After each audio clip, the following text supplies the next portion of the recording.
les va?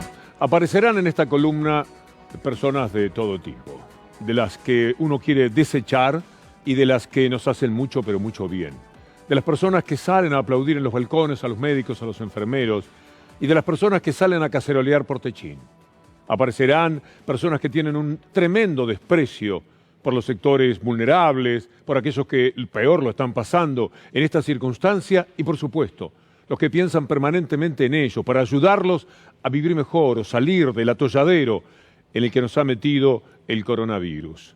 Están los que quieren sacar ventajas políticas y salen muy mal parados, y están aquellos que procuran que la política sea en este momento, en esta etapa de la vida de los argentinos, lo mejor que tengamos, porque es de lo único, como siempre, que nos podemos aferrar para intentar ser una sociedad mejor. Vamos a empezar por gente que uno dice cómo aparece en nuestra vida, cómo surgen como concejales, como intendentes o lo que fuera, en este caso un ex concejal de Capilla del Monte, haciendo una evaluación tan pobre de lo que está pasando entre nosotros y tomando tanta distancia de lo que llamamos humano, que verdaderamente provoca asombro. En este marco, en este contexto, aparece lo mejor y lo peor de cada uno de nosotros y de cada integrante de la sociedad.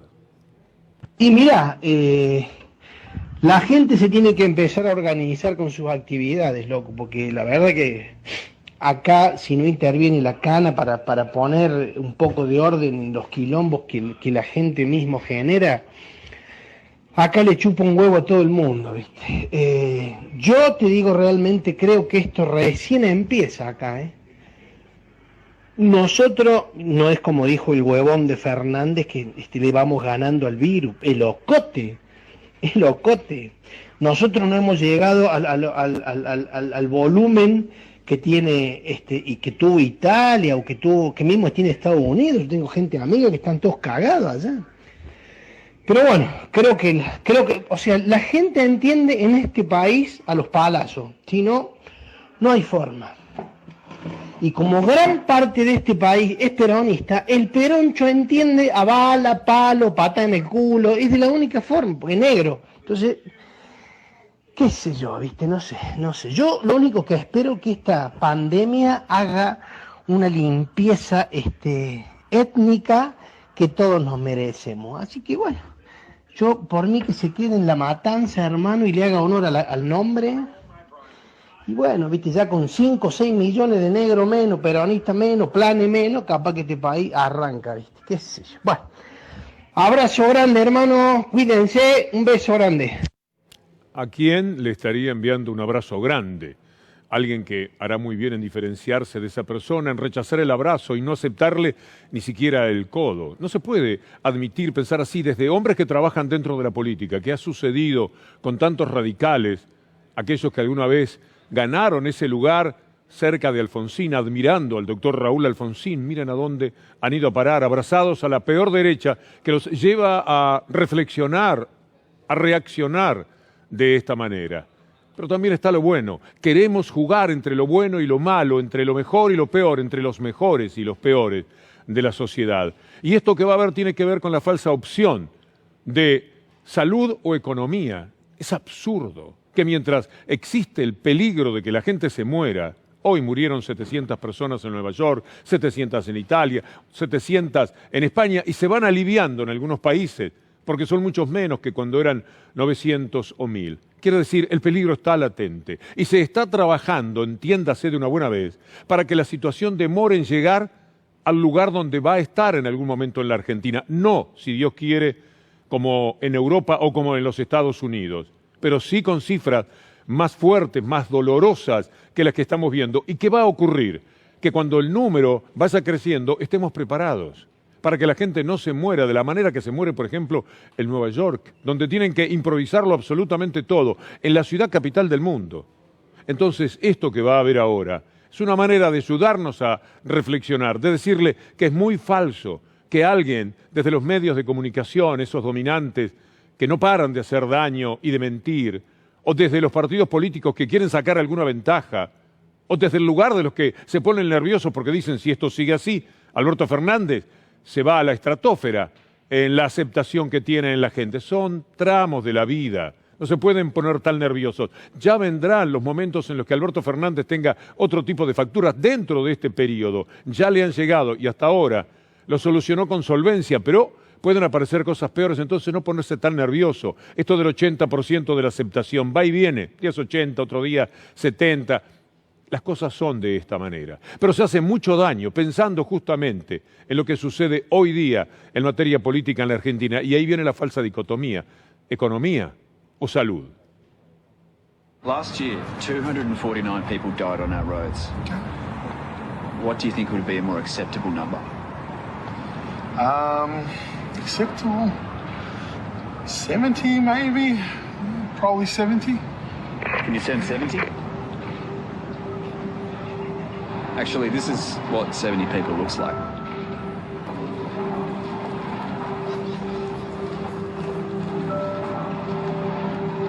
Family.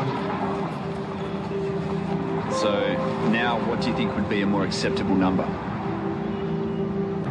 0. 0.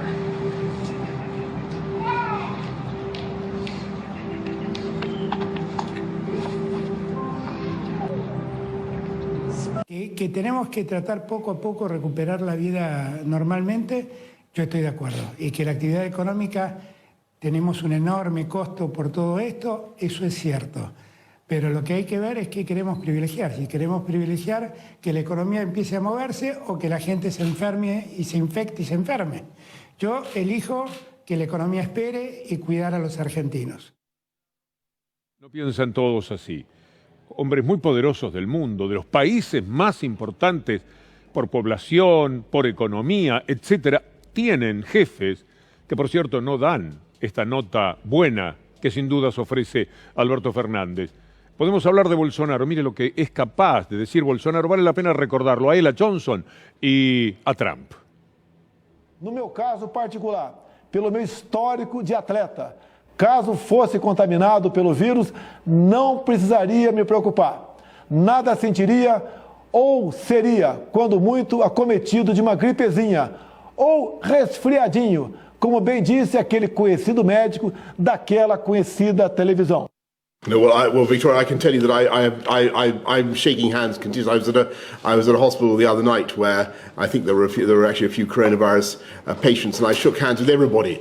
You'll be pleased to know, and I continue to shake hands. And well, we're always saying the common sense of washing your hands, not touching your face, ensuring that if you've touched anything, you go and wash your hands again. 20 seconds with soap. Hand sanitizers also work. And I haven't touched my face in weeks. In weeks. Mr. President, I miss it. ¿Cómo cae Estados Unidos en manos de semejante idiota? Porque es una cosa que no se puede entender. Y Bolsonaro, ese Boris Johnson le tenemos menos delineado el perfil, pero parece bastante parecido. Hoy Bolsonaro, la realidad es que no puede echar ni a un ministro. Bueno, quería echar al ministro de Salud, ese loco. Y se lo impidieron, gente de adentro del propio gobierno. Le han recortado totalmente el poder. Cuando termine esta historia, probablemente sea una caricatura y algunos arriesgan que no será más presidente. Boris Johnson está luchando por su vida, fruto del coronavirus que desafiaba tanto, tan gracioso. Yo le doy la mano a todo el mundo, le voy a seguir dando la mano a todo el mundo, porque yo soy, qué sé yo, un Beatle. Acá es Gardel. Y, por su lado, Donald Trump no para de decir las mismas idioteces de siempre, pero ahora con mucho cuidado. 400.000 casi contaminados. Ha pasado la barrera de los muertos que hay en Europa y la cumbre de este terrible problema que azota a los Estados Unidos puede llevar decenas de miles de muertos. Y ahí están, resistiendo ya no solamente a lo que desde sus sociedades le reclamen, sino también a modos de ejercer el poder que son deleznables y que quizás a la salida de todo esto el mundo se anime a corregir. Hablando de política, es muy interesante apreciar lo que sucede inmediatamente en la Argentina. Aquello que les decía, se ponen nerviosos porque empiezan a sacar cuentas, lo bien que le va al presidente, a algunos ministros, etcétera. Nos van a caminar por arriba. Nosotros acá quietitos mirando cómo ellos atienden todo. Mirá que le invitó a Rodríguez Larreta, mirá que está en buena relación con muchísimos de los intendentes del conurbano, sí, pero el tipo se despega y saca demasiada ventaja. Entonces aparece Naidenov a nombre de otros senadores del radicalismo y del PRO, pidiendo que por favor, mandándole una carta a Cristina Fernández. ¿Qué pasa? Que no se reúne el Senado. Coronavirus, dice La Nación, por supuesto, que es la encargada de recoger cuanta malicia pueda haber, junto a Clarín. La oposición acusa a Cristina Kirchner por la parálisis del Senado. El periodo ordinario de sesiones del 2019, este es un agregado nuestro, culmina registrando su peor marca en los últimos 8 años. Es decir, este hombre viene de un año en el cual el Congreso hizo 15 sesiones, 17 menos en promedio que las que se hicieron en 2012, y sancionó 37 leyes cuando el promedio era 100. Esto es lo que hacía el mundo PRO cuando estaba en el gobierno. Mire lo que es esto, el Congreso termina el 2019, dice allí, de la manera que nosotros le estamos describiendo. Es una barbaridad. Y mientras tanto, Neide nos pide cancha seguramente para ver si puede tomarse revancha del papelón que hizo frente a Cristina Fernández hace poco tiempo.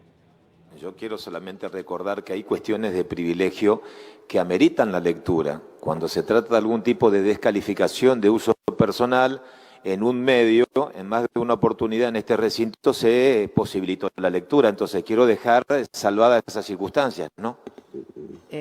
Senador, no abuse de la inteligencia de sus colegas y de la mía propia. Usted sabe lo que estoy diciendo cuando estoy hablando de lectura. Está claro, y va de suyo, que cuando alguien plantea una cuestión de privilegio porque se ha publicado algo en algún medio que hiere su honorabilidad, es más, es correcto y debe darle lectura completa para poder entender lo que está hablando de la cuestión de privilegio. Todos sabemos de qué estoy hablando. Todos sabemos de discursos de 20 minutos de lectura. Bueno, está la posibilidad de la inserción de los debates para el que no quiera dejar de leer, pero no someter al Pleno a debates interminables y escuchar leer. Porque lo que quieren es llevar al ministro Arroyo por el tema de los sobreprecios, es decir, los precios que se pagaron de más en la compra de alimentos, de lo cual se ha salido por parte del ministro y del gobierno en general cristalinamente, encontrando quién es el responsable, quién es el culpable, quitándolo. Ahí está la noticia. Arroyo desplazó al responsable, un tal Gonzalo Calvo, que tuvo que dar un paso al costado en el Ministerio de Desarrollo Social por la compra de alimentos a precios que superaban los montos de referencia impuestos por la SIGEN. Y además se toman medidas. En el futuro no se podrá comprar nada por encima de los precios que el gobierno haya fijado. Y sobre el tema, Alberto Fernández. Pero podemos continuar, porque también tenemos la historia de cómo en materia de precios, de sobreprecios, realmente se ha jugado en la Argentina. Vamos a lo anterior. Esta compra que se ha hecho, se ha recibido ya parte de los alimentos, pero no se pagó todavía. Entonces di la orden de que ninguna compra se pueda hacer sin respetar los precios máximos que el mismo Estado Nacional fija. Y que aquellos licitaciones que están en proceso de ejecución, de pago, deben ser revisadas y todos los ítems deben volverse respetando los precios máximos que el Estado fija. Está muy bien. Si la reacción tuvo tardanza, fue de apenas un día. Ha tenido suerte el ministro Arroyo y el gobierno porque esto lo hubieran convertido en un caso de corrupción si lo hubieran detectado 2 años más adelante. Ya no había manera de ir por este funcionario y decir, mira, aquí hay un responsable. Y este responsable tiene que asumir lo que ha hecho y él se va de este ministerio y no está más al mando de algo que tenga que ver con el Estado. Y me parece que eso está perfectamente, que tomaron la decisión que correspondía. Y la figura de Calvo es un hombre vinculado a la política del conurbano fuertemente, a nombres muy fuertes que seguramente fueron los que gestaron su presencia en el gobierno, pero tienen que asumir que así las cosas no van. Hablando de precios, a mí me parece que la cosa más importante es la lucha a brazo partido del Estado con los formadores de precios. Esto sucede desde siempre, pero ahora es desgarrador, porque en otras ocasiones ha habido problemas económicos, el país tiene ciertas debacles económicas que hubieran exigido un comportamiento mucho más serio de lo que llamamos formadores de precios. Pero ahora, en este momento, sacar ventajas económicas a rajatabla, a como dé lugar, hay que ser muy pero muy desalmados. Y esta es la pelea que hay que encarar a muerte desde un Estado que normalmente es indefenso.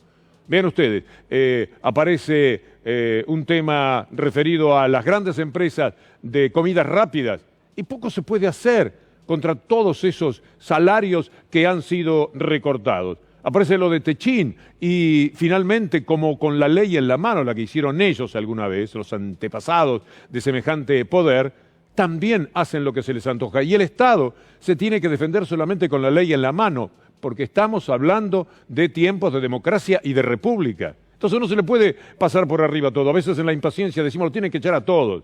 Les tienen que cerrar absolutamente 1000 cosas, solemos decir. Después hay que hacerlas. Después hay que encarar con la ley en la mano. Y la ley la manejan ellos, la manejan los sectores de poder. ¿Y quién los defiende? Los medios de comunicación dominantes, que también usan la ley, por ejemplo, libertad de expresión, para llevarse todo por delante. Hablemos de los precios y metámonos un poco en la historia, porque todos lo han padecido. Alberto Fernández y los precios. Una suba de precios injustificada, no tenga dudas. Por eso yo digo, si el Estado paga más de lo que los precios máximos dicen, ¿con qué autoridad moral le voy a exigir a un comerciante que no cumpla los precios máximos? Yo eso no lo voy a hacer. Con el primero que van a cumplir es con el Estado, y el primero que va a hacer cumplir los precios máximos es el Estado. Nosotros necesitamos terminar con la Argentina de los vivos que se ríen de los bobos. Acá no hay vivos ni bobos, acá somos argentinos y todos tenemos que respetarnos. Y en materia de precios hay muchos que se pasaron de vivos.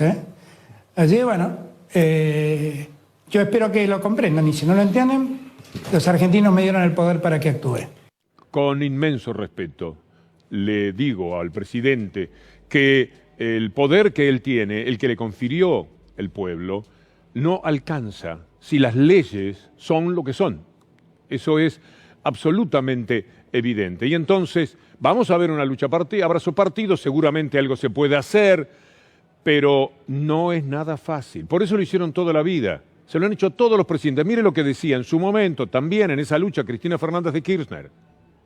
Por eso le pedimos a todos los grandes formadores de precios, a sus distribuidores, a sus proveedores, no maten la gallina de los huevos de oro, que le han dado muchísimos huevos, que han engordado en muchas canastas y les ha permitido hasta crecer e invertir en el exterior gracias a la rentabilidad que obtenían en la Argentina.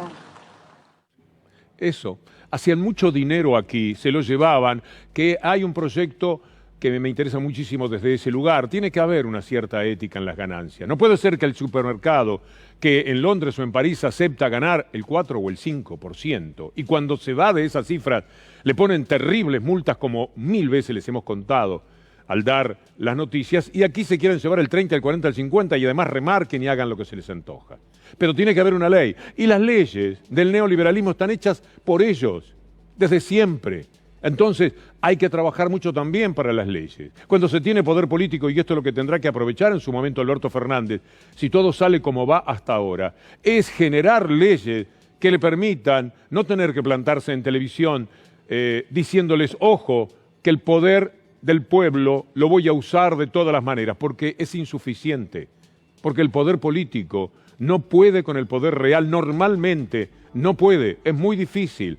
Mire, Perón, ahora, para ver presidente que tenían que luchar contra los formadores de precios. Esto va a ser anecdótico y espero que la última frase que van a escuchar, que es muy dura, sea entendida en el marco y en el contexto y en el tipo de discurso que se estaba ofreciendo.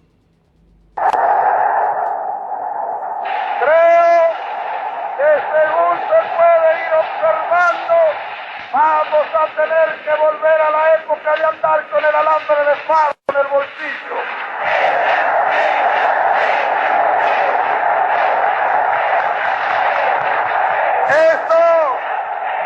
Eso de la leña que ustedes me aconsejan, ¿por qué no empiezan ustedes a darla? Con referencia a los especuladores, el gobierno está decidido a hacer cumplir los precios, aunque tenga que colgarlos a todos. una manera de decir, tenemos que hacer lo que sea para poder con esta gente, y no se pudo. Nunca se puede. Porque es un poder real que toda vez que va a manejarse a través de la ley, saca ventaja. La ley es para los demás, no para los poderosos. Por lo general, esto es así. Y viene desde el fondo mismo de la historia. Lo que hay que buscar es que esta gente entienda que no pueden ellos proceder de esta manera, y menos aún en tiempos de este coronavirus. Es trágico que lo hagan. ¿Qué tipo de humanidad tienen? ¿Qué les dicen en sus casas? ¿Cómo educan a sus hijos? ¿Cómo se ofrecen entre sus pares? Porque esa gente sabe qué tipo de negocio tienen, qué tipo de bolsa de alimentos, por ejemplo, tienen, y cómo han hecho su dinero. Salvo que sean partes muy permisivas de las sociedades, donde la corrupción, si se tiene mucho dinero, no importa. Es imposible que puedan convivir sin quien va a las enormes casas donde viven, no sale diciendo cómo lo habrá hecho, porque es una barbaridad ese tipo de comportamiento. Tiene razón Alberto Fernández también cuando dice, nadie se salva solo. Ellos parece que creen que sí. Puede ser que ellos se salven solos.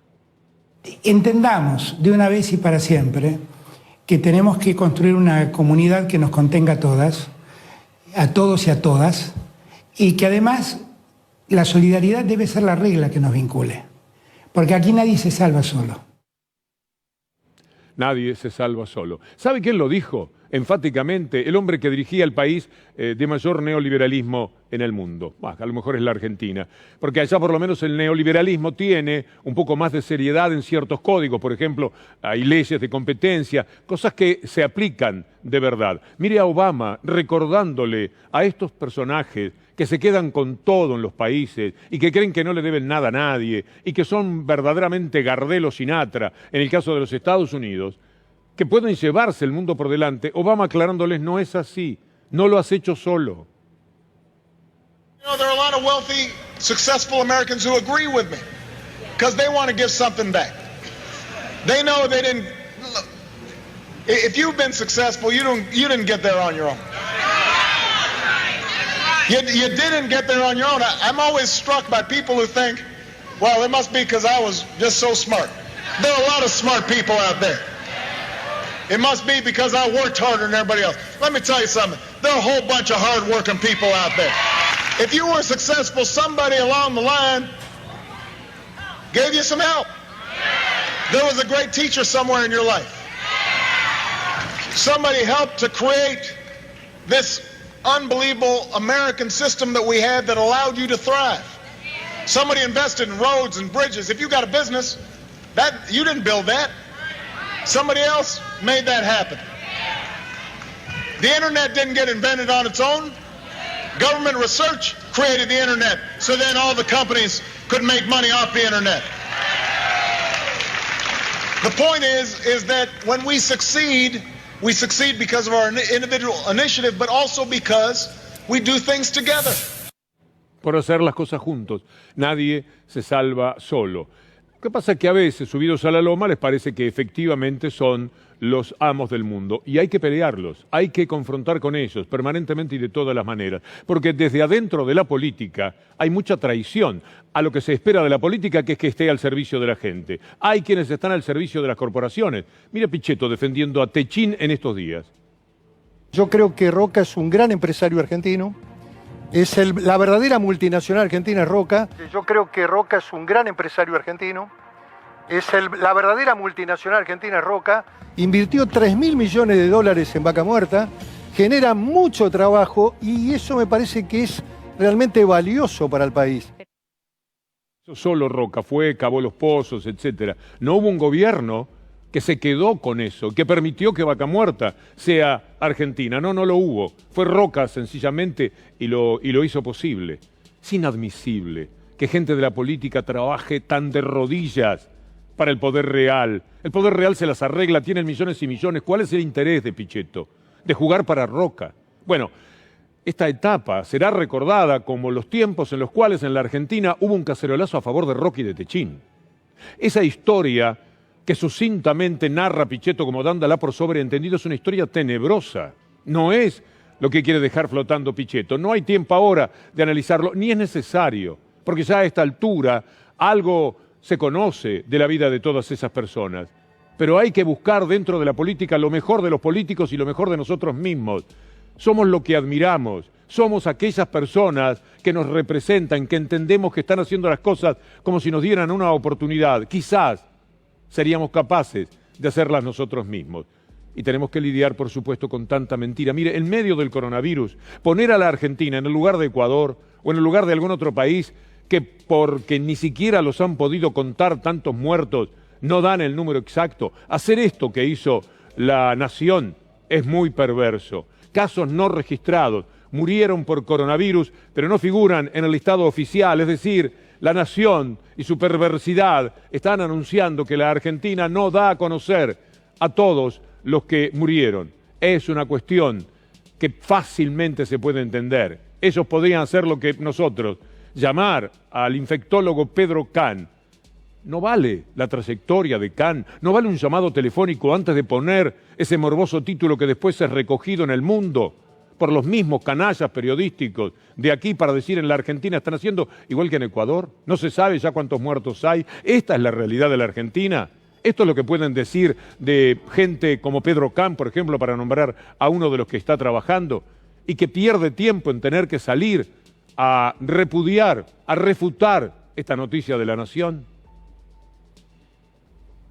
El Ministerio de Salud no recolecta datos por su propia cuenta, sino que depende de lo que le reportan las jurisdicciones provinciales, municipales y los prestadores individuales, llámense clínicas, sanatorios u hospitales. Toda información que llega al Ministerio es cargada inmediatamente como corresponde y comunicada. Por supuesto que hay demora en la carga y esa demora se origina en que los respectivos prestadores no envían en tiempo y forma la información. Pero esa información llegará un día, 2 días, 3 días más tarde, pero termina apareciendo. Cuando nos enteramos que hubo X cantidad de casos de COVID-19, por ahí no son casos del día, sino que son casos notificados en el día. Pero que la gente no se preocupe, que aquí no hay ningún gato encerrado, no hay ninguna cuestión por la cual uno pueda suponer siquiera que se está ocultando alguna información. Son tan perversos que muy probablemente mañana se animen a titular Kahn ratificó lo que había dicho La Nación, porque le pueden buscar la vuelta por ahí. Juegan de esa manera, con muy escasa nobleza. Y por supuesto, las mentiras cotidianas, que no hemos tenido tanto tiempo de analizar, porque le damos la derecha al coronavirus, pero fue liberado, prisión domiciliaria, Amado Vudú. Y esto motivó una tapa de Clarín, por supuesto, mintiendo, diciendo algo que es inexacto y mal intencionado. Tiene condena firme por Chicone. Le dieron prisión domiciliaria a Amado Vudú. Tiene condena firme por Chicone. Esto ya no se saca, ya no hay manera de cambiarlo, porque fijaron la agenda, dijeron esto, y el reproche de Graciana Peñafort sale en este medio, y no sé en cuántos medios más, muy pocos, como para que la refutación tenga la entidad que se merece. Dice Graciana, la realidad se puede tapar o hace tapa, te decían. Lo que no te cuentan es que con la tapa de un diario también se puede mentir. Hoy la tapa de Clarín miente cuando dice que Amado Vudú tiene sentencia firme en Chicone. Eso es mentira, más de lo que dice Graciana. Para que un país tenga Estado de Derecho, alcanza con un poder judicial que respete la Constitución y sus principios. El principio de inocencia y el requisito de sentencia firme, entre otros. Y un gobierno que también respete la Constitución y no presione para vulnerarla. Pero también hace fácil entender que es necesario, que se necesita que los medios de comunicación te informen bien y te digan la verdad. Es claro que pueden editorializar y decir que no están de acuerdo, pero no pueden falsear la realidad, de eso se trata, y decir aquello que no es cierto. Y lo que dice hoy la tapa de Clarín es falso. Y me permito agregar, como siempre, como toda la vida, particularmente desde los 10 años a esta parte, en forma absoluta, total, persistente, en lo que llamaron para cambiar gobiernos y para luego sacar todas las ventajas económicas y de poder que ellos han obtenido hasta diciembre pasado. Me voy a despedir con este informe, pero después lo quiero saludar, ya que estoy en este horario, a Gustavo Silvestre, del que tanto admiré, por ejemplo, su programa de anoche. Coronavirus, en esta síntesis muy especial, muy bien trabajada por la gente de ediciones de C5N.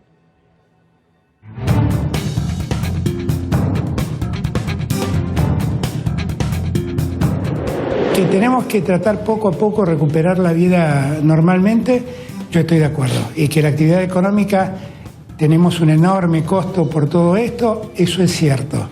Pero lo que hay que ver es qué queremos privilegiar. Si queremos privilegiar que la economía empiece a moverse o que la gente se enferme y se infecte y se enferme.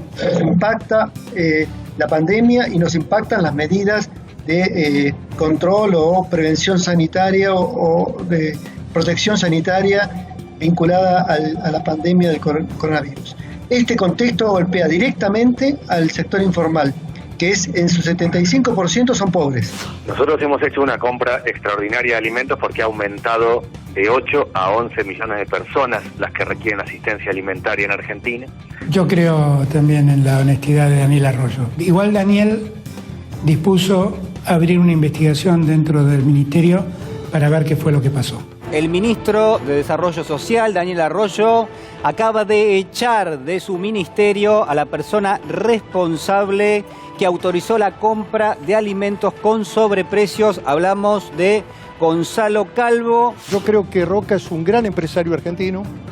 Es la verdadera multinacional argentina es Roca. Yo creo que Roca es un gran empresario argentino. Invirtió 3.000 millones de dólares en Vaca Muerta. Nunca entendí por qué en Argentina los ricos no pagan más impuestos. Bueno, tal vez en este momento los que más tienen podrían apoyarnos un poco más al resto de los argentinos. Las personas no deben salir de sus casas, salvo lo que es básicamente necesario. Estamos hablando de alimentos, de medicamentos y elementos que se deben justificar con un salvoconducto, que es un documento que te entrega Carabineros de Chile. El problema es que en este momento la legislación chilena permite que si yo me debo ausentar por 7 días porque estoy tomando mi cuarentena, el empleador te puede...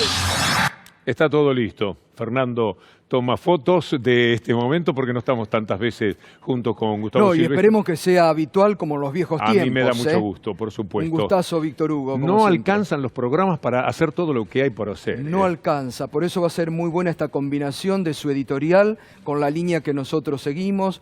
Anoche fueron Los Miserables, hoy serán Los Poderosos. Ajá. Es el momento de que los poderosos tienen que ponerla. Los Miserables cuadró muy bien Sí. con todo lo que contenía el programa. Un gusto. Un gustazo, Víctor Hugo. Un Gustavo. Nos vemos todos.